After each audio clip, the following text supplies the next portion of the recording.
예, 가끔 축구 경기 같은 이 스포츠 경기를 보다 보면은 이상한 일이 벌어질 때가 종종 있습니다.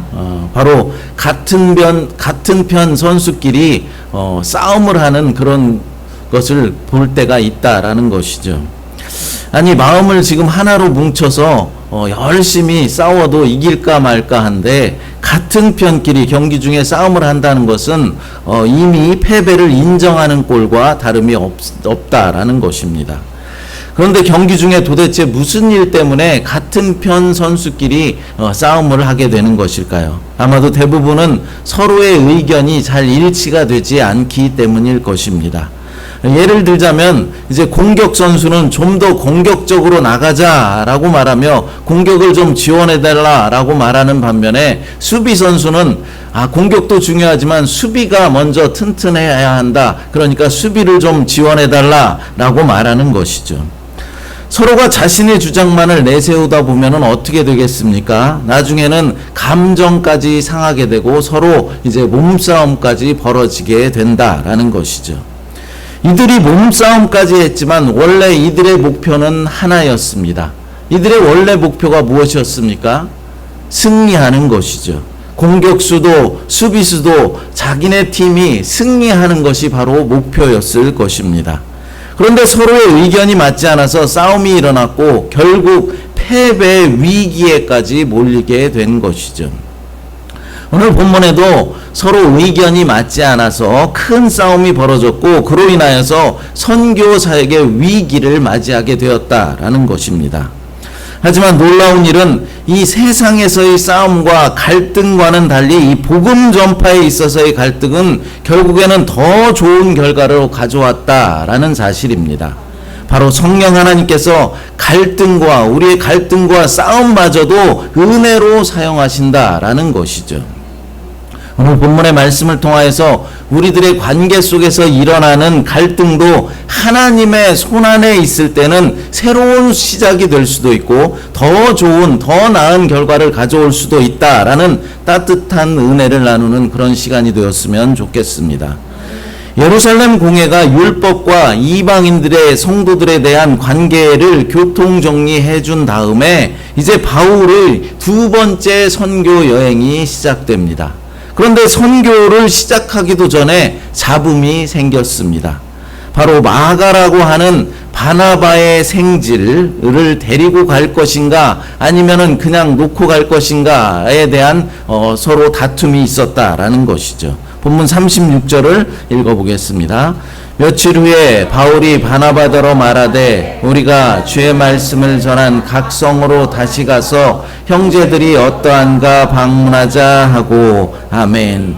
바울과 바나바가 예루살렘 공의회의 서신을 가지고 이제 안디옥 교회로 돌아온 지 며칠이 지났다라고 말씀하고 있습니다. 몇 주가 지났는지 몇 달 정도가 지났는지 확실하진 않지만 어느 정도 시간이 지난 것으로 보입니다. 바울은 바나바에게 전에 그러니까 제1차 선교 여행 때 주의 말씀을 전했었던 각 성으로 가서 이제 그 성의 형제들이 어떻게 지내는지 방문해 보자라고 제안을 합니다. 그러니까 각 지역에서 복음을 전하며 교회를 개척하고 장로들을 세워서 지도자로 세운 곳들을 돌아보면서 그곳의 성도들을 위로하고 격려하자라는 것입니다. 오늘날로 말하면 후속 조치를 취하자라는 것이죠.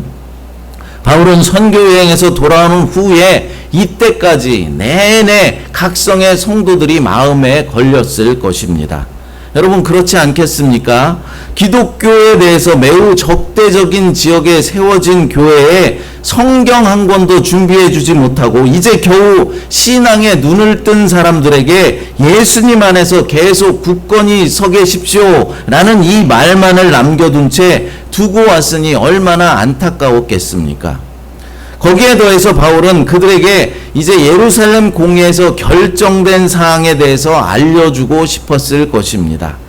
이방인 성도들에게 할례나 음식 규정 등 율법을 지킬 필요가 없으며 우상의 제물과 피 그리고 음행을 피할 것에 대한 설명을 해주고 싶었을 것입니다. 바나바도 이 바울의 의견에 동의를 하죠. 그런데 바나바는 자신의 생질, 그러니까 지금으로 말하면 누나의 아들인 외조카 마가를 데리고 가자라고 말합니다. 본문 37절을 읽어보겠습니다. 바나바는 마가라 하는 요한도 데리고 가고자 하나. 아멘. 하지만 바울은 바나바의 제안에 동의하지 않죠. 본문 38절을 읽어보겠습니다. 바울은 밤빌리아에서 자기들을 떠나 함께 일하러 가지 아니한 자를 데리고 가는 것이 옳지 않다 하여. 아멘. 바울이 바나바가 제안한 마가를 데리고 가는 것이 옳지 않다 하면서 반대를 합니다. 그럼 바울이 마가를 데리고 가는 것에 대해서 반대했던 이유가 무엇일까요? 핵심은 신뢰의 문제였다라는 것이죠. 무슨 말이냐면은 바울은 이전에 1차 전도 여행 때 마가를 함께 데리고 갔었지만은 이 마가가 중간에 포기하고 떠난 일을 기억하고 있었던 것입니다. 사도행전 13장 13절을 읽어보겠습니다. 바울과 및 동행하는 사람들이 바보에서 배 타고 밤빌리아에 있는 버가에 이르니 요한은 그들에게서 떠나 예루살렘으로 돌아가고. 아멘. 여기에 나오는 요한이 바로 마가 요한을 뜻하는 것이죠. 바울과 바나바 그리고 마가라고 불리는 요한이 함께 제1차 선교 여행을 떠났습니다. 그런데 그 여정 중에 밤빌리아에 있는 버가에 도착했을 때 마가는 그들을 떠나서 예루살렘으로 돌아갔다라는 것이죠. 마가가 선교 도중에 왜 떠나갔는지 성경에 기록되지 않아서 자세히 알 수 없지만은 신학자들의 말에 의하면 아마도 낯선 지역에서의 어려움과 위험 때문이었다. 그리고 긴 여행의 피로를 견디지 못해서 떠난 것으로 생각하고들 있습니다. 결국 마가는 이 선교여행이 너무나도 힘들고 어렵고 버거워서 여행을 중도에 포기하였던 것입니다. 이런 일을 경험했던 바울은 마가에 대해서 어떤 생각을 가지고 있었겠습니까? 책임감이 부족한 사람으로 기억하고 생각하고 있었을 것입니다. 더군다나 바울과 마가 사이에는 어느 정도 나이 차이가 좀 있었습니다. 바울은 이 당시 40대 중반 정도 됐고 마가는 20대 초반이었을 것으로 보입니다. 그러니까 약 20세 정도, 20세보다 조금 많은 정도의 나이 차이가 있었던 것이죠.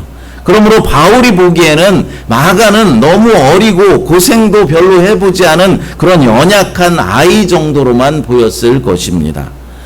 바울에게 선교는 목숨을 거는 그런 사명이었기 때문에 다시 한번 이 위험한 여정이 될 수 있는 2차 선교 여행에 중간에 포기해버릴지도 모르는 이 마가를 또 데리고 가는 것은 위험하다라고 바울은 판단했던 것입니다. 반면에 바나바는 어땠겠습니까? 마가의 실패를 똑같이 경험했고 알고 있었지만 그 실패를 회복할 기회를 주고 싶었던 것입니다. 이번에 다시 기회를 줘서 믿음을 회복하고 믿음의 회복을 이루기를 원했던 것이죠. 더군다나 마가는 바나바의 외조카였기에 더 기회를 주고 싶었을 것입니다. 결국 서로의 의견이 일치하지 않아서 바울과 바나바는 심하게 다투게 되는 것이죠. 본문 39절을 같이 읽어보겠습니다. 서로 심히 다투어 피차 갈라서니 바나바는 마가를 데리고 배 타고 구브로로 가고. 아멘. 바울과 바나바가 크게 다투고 갈라졌다라고 말합니다. 여기서 심한 다툼이라는 것은 서로의 의견에 동의하지 못해 분노와 짜증을 냈다라는 것이죠. 그러니까 둘 사이의 논의가 합의가 잘 되지 않음으로 인해서 감정적인 싸움까지 번졌던 것입니다. 아마도 마가가 바나바의 가족이었기 때문이었을 것입니다. 여러분들은 안 그렇습니까? 우리가 다른 것은 다 참을 수 있지만 가족을 건드리는 것은 참기가 힘든 일이죠. 바나바의 입장에서는 자기의 외조카를 인정해주지 못하고 기회조차 주지 않으려 했던 이 바울의 생각에 비위가 꼬였을 것입니다. 결국 두 사람은 갈라서서 각자 따로 선교 여행을 떠나기로 한 것이죠. 사랑하는 여러분, 우리는 이 위대한 믿음의 사람이었던 바울과 바나바의 이 갈등과 싸움을 보면서 이러한 분쟁을 성경에 기록한 하나님의 뜻을 깨달아야 하고 우리의 믿음 생활에 적용해야 하는 것이 무엇인지를 우리가 생각할 수 있어야 하는 것입니다. 위대한 믿음의 사람들도 이렇게 싸움을 했으니까 우리도 교회에서 싸움을 좀 해도 되겠구나, 이렇게 잘못된 교훈을 얻어가면 안 된다라는 것이죠. 그럼 바울과 바나바의 갈등을 보면서 우리 믿음 생활의 교훈을 얻을 수 있는 것이 무엇이겠습니까? 그것은 하나님은 완벽한 사람들의 이야기만이 아니라 불완전한 믿음의 여정 속에서도 일하고 계시다라는 사실을 우리에게 보여주기 위함입니다. 그렇습니다. 하나님은 완전한 사람보다도 진실한 믿음의 사람을 원하고 계신다라는 것이죠.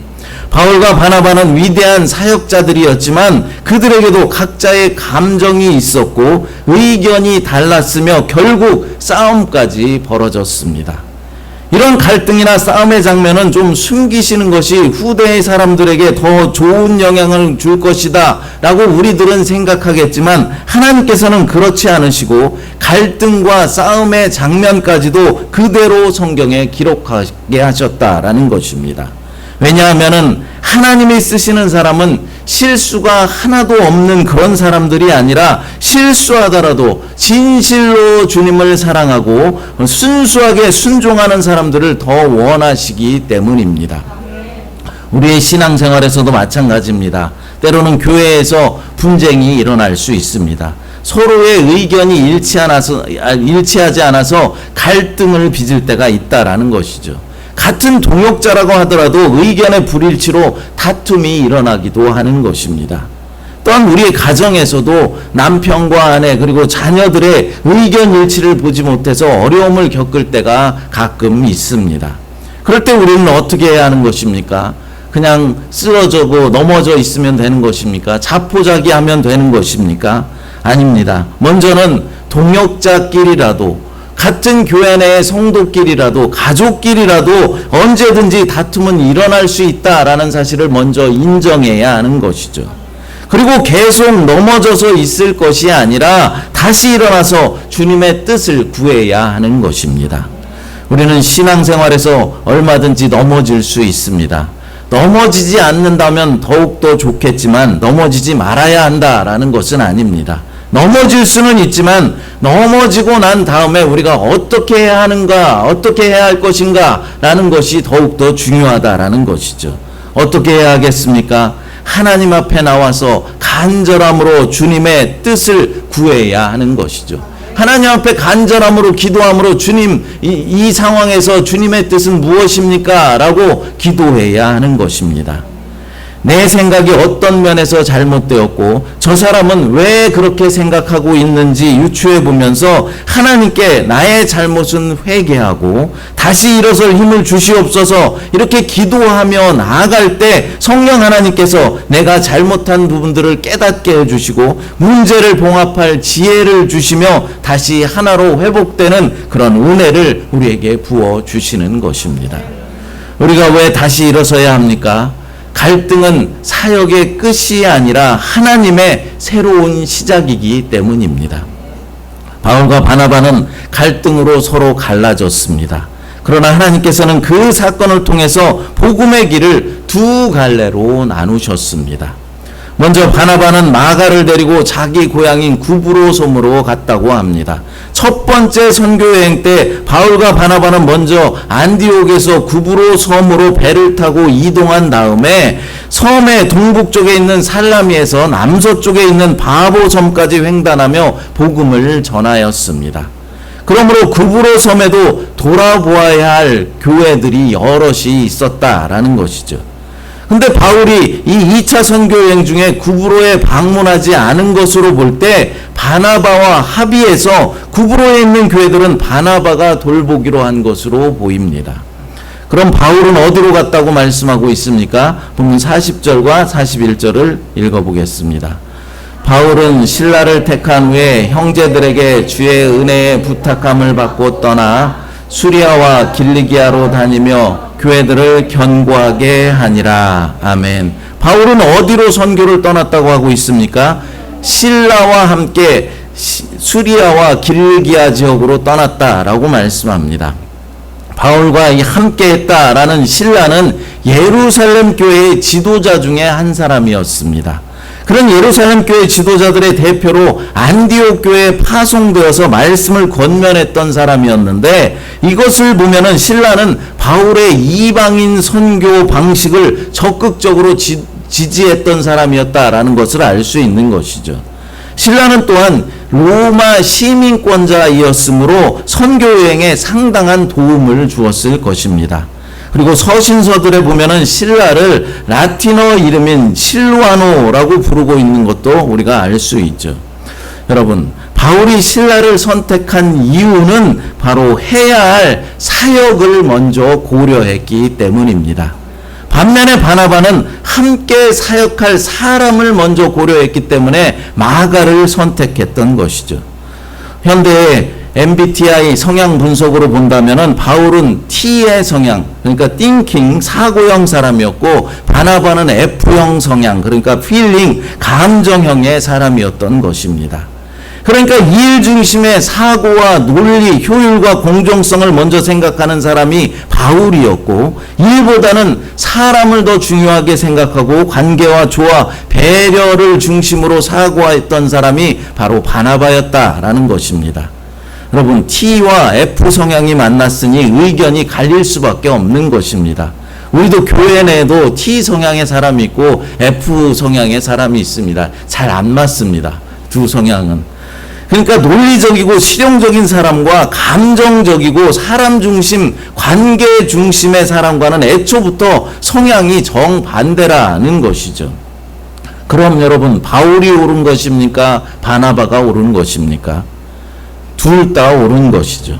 하나님의 사역의 급박성을 생각해 본다면 바울이 옳은 것이지만, 비록 미성숙한 마가였지만 그에게 다시 한번 기회를 주어서 든든한 사역자로 세우는 일도 좋은 일이기 때문에 바나바가 틀렸다라고 말할 수 없는 것입니다. 어쨌거나 바울과 바나바는 갈라서게 되었고, 그 사건을 통해서 복음의 길은 두 갈래로 나뉘게 되었다라는 것이죠. 한 팀이 두 팀이 되었고, 복음은 더 넓게 퍼지게 된 것입니다. 사람들의 눈엔 그냥 분열처럼 보이겠지만 하나님의 눈에는 확장이었습니다. 우리가 관계 속에서 부딪힐 때 그 일이 꼭 실패는 아니라는 것이죠.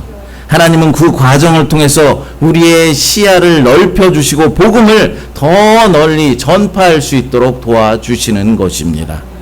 실제로 우리가 교회사를 통해서 살펴보면은 분열이 더 큰 복음 전파를 이루었던 예를 얼마든지 찾아볼 수 있습니다. 18세기에 영국의 요한 웨슬레와 찰스 웨슬레 형제와 그리고 조지 휘필드는 원래 홀리 클럽이라는 이 한 팀에서 사역하였던 사람들이었습니다. 처음에는 작은 모임으로 시작하였고 함께 기도하면서 영적 부흥을 꿈꾸던 형제와 같은 그런 동역자들이었습니다.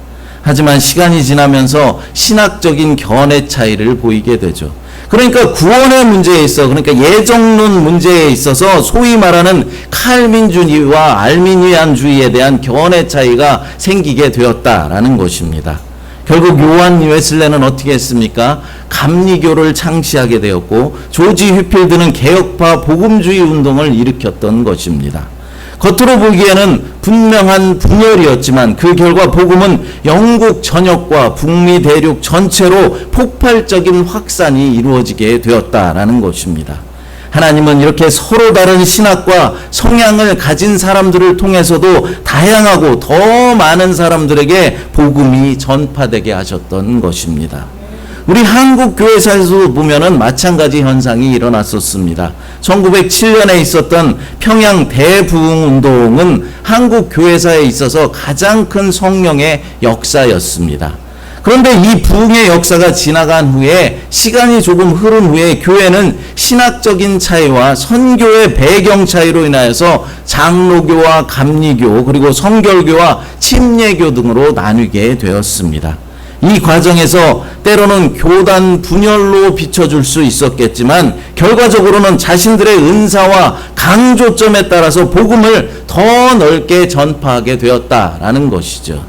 분열이 오히려 유익이 되었다는 것입니다. 그런데 여러분, 우리는 여기서 한 가지 주의해서 생각해야 할 것이 있습니다. 지금까지의 말씀을 들으시고 교회는 싸우고 분열해야 하는구나. 교회는 분열하는 것이 하나님의 뜻이고 분열이 복음 전파의 지름길이구나. 이렇게 오해하시면 안 된다라는 것이죠. 여러분, 싸우는 것이 하나님의 뜻이겠습니까? 분열되는 것이 유일한 하나님 복음 전파의 방법이겠습니까? 아닙니다. 하나님은 우리가 하나 되기를 원하시고 싸움이 없는 하나의 공동체를 이루어가기를 간절히 원하십니다. 다만 하나님께서는 우리의 싸움과 분열을 통해서도 당신의 뜻대로 하나님의 구속사를 진행해 가고 계시다라는 것입니다. 실제로 하나님은 시간을 통해서 관계를 회복시켜 주셨음을 보여주십니다. 여러분, 바울은 오늘 본문에서 마가를 인정하지 않았습니다. 하지만 세월이 지난 후에 마가를 다시 받아들입니다. 디모데후서 4장 11절을 읽어보겠습니다. 누가만 나와 함께 있느니라. 내가 올 때에 마가를 데리고 오라. 그가 나의 일에 유익하니라. 아멘. 바울은 마가가 내게 유익하니 마가를 데리고 오라라고 부탁을 하고 있습니다. 지금 마가의 상황이 어떤 상황입니까? 두 번째로 로마 감옥에 갇혀 있는 상황이었고 죽음을 눈앞에 두고 있는 그런 상황이었습니다. 이러한 상황 속에서도 바울은 로마 상황에 대해서 잘 알고 있었던 바울을 불러서 자신을 대신해서 복음 사역을 감당해 주기를 원했던 것입니다.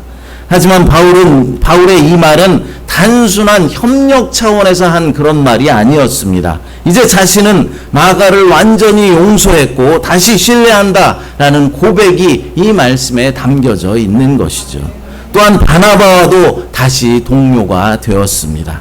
그렇습니다, 여러분. 우리도 이래야 하는 것이죠. 우리의 신앙생활에서도 마찬가지입니다. 의견이 다를 수 있고 성향이 달라서 다툼을 일으킬 수 있습니다.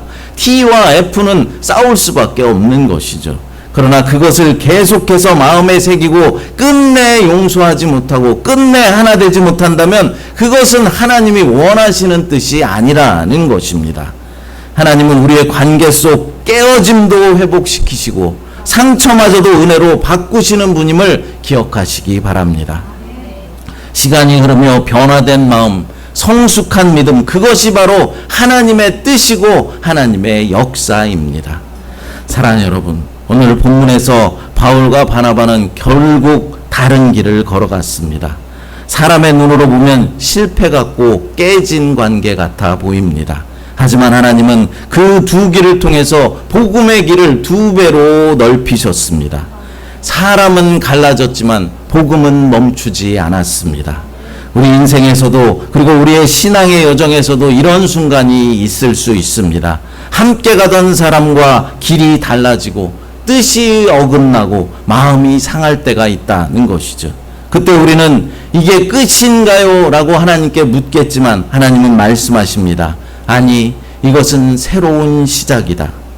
그렇습니다. 주님은 우리의 갈등도 우리의 실패도 복음 확장으로 바꾸시는 분이십니다.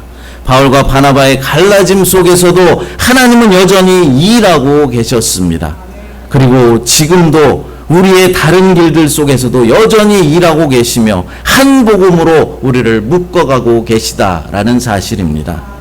길은 달라도 복음은 하나입니다. 우리의 걸음은 달라도 하나님은 여전히 한 분이십니다. 여러 갈등 속에서 우리를 하나의 복음으로 묶어가시는 우리 주님께 이 시간 찬양을 올려드리겠습니다. 오직 주의 사랑에 매여 라는 찬양 부르시고 함께 기도하겠습니다. 사랑과 은혜가 풍성하신 아버지 하나님 감사합니다. 오늘 우리를 복음 안에서 하나 되게 하시니 감사합니다. 바울과 바나바가 서로 뜻이 달라 두 길을 걸었지만 주님은 그들의 갈라짐마저 사용하셔서 복음의 지경을 넓히셨음을 보았습니다. 주님, 우리의 삶에서도 때로는 갈등이 있고 오해가 있고 함께 걷던 길이 달라질 때가 있음을 고백합니다. 그러나 그 순간에도 하나님은 여전히 일하고 계신다는 믿음을 우리에게 주시옵소서. 사람의 다툼은 멈출 수 있지만 복음의 행진은 멈출 수 없음을 우리에게 보게 하여 주시옵소서. 거룩하신 예수님의 이름으로 기도드리옵나이다. 아멘.